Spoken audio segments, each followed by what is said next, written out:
guys, so karon may problema pala tayo sa hi guys, welcome to my YouTube channel. So ngayon may ituturo ako ng video sa inyo guys kung paano mag-register ng e-travel pauwi ng Pinas. So pag umuwi kayo ng Pinas, galing kayo ng ibang bansa, kailangan pa po na mag-register ng e-travel para ipakita ninyo doon sa immigration ng Pinas pag umuwi kayo. So ngayon ipapakita ko sa inyo kung paano. So punta tayo sa Google, click natin ang Google, tapos search natin ang e-travel.gov.ph. ito search yan, tapos i-click natin to.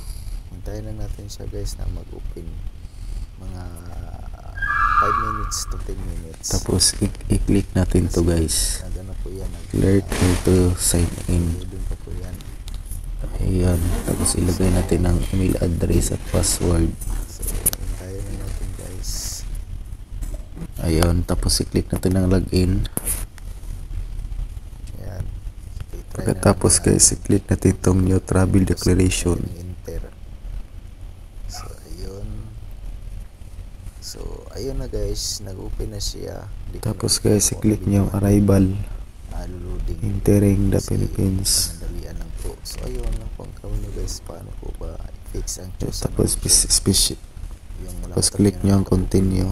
At dito lang po nagtapos ito video guys, ating project. So dito guys, travel details, Philippine arrival via air. Click nyo ang purpose of travel.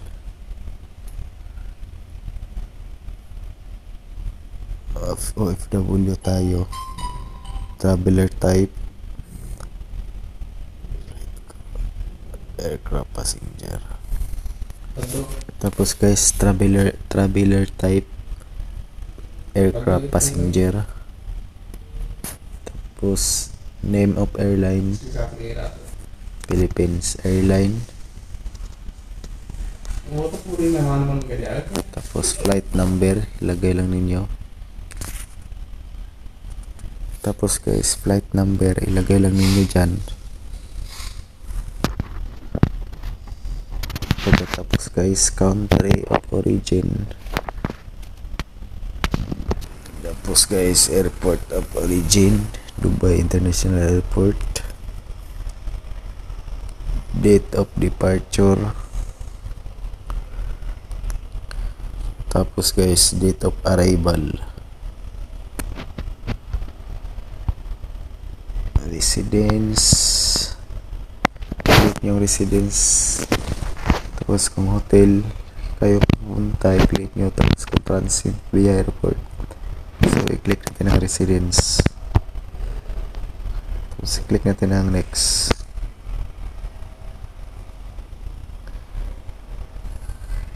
So dito guys, new travel declaration, fill up lang kayo dyan. Start today. So this one optional. You have had any history exposure to a person who's sick on top. So wala. You have been sick in last 30 days. No. So click natin ang next. Baggage declaration. Dito guys, declaration. So click natin ang ito guys, kung may mga dala ka, may mga importante kayong dala, kagaya ng alahas or gold or mga mababasag na gamit, i-click lang niyo itong yes, tapos ilagay niyo kung anong gamit yan. So sa atin wala tayong gamit na mababasag or gold, i-click natin ang no. So dito, accompany family members.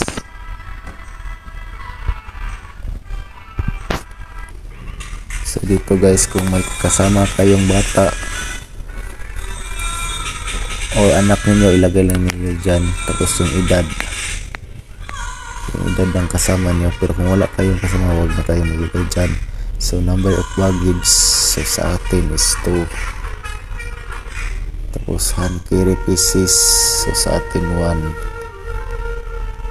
First time visiting Philippines, so ilagay natin ang no. So ngayon click natin ang next.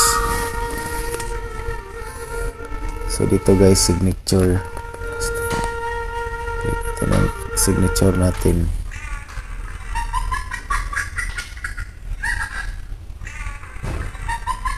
So ngayon i-click natin ang next.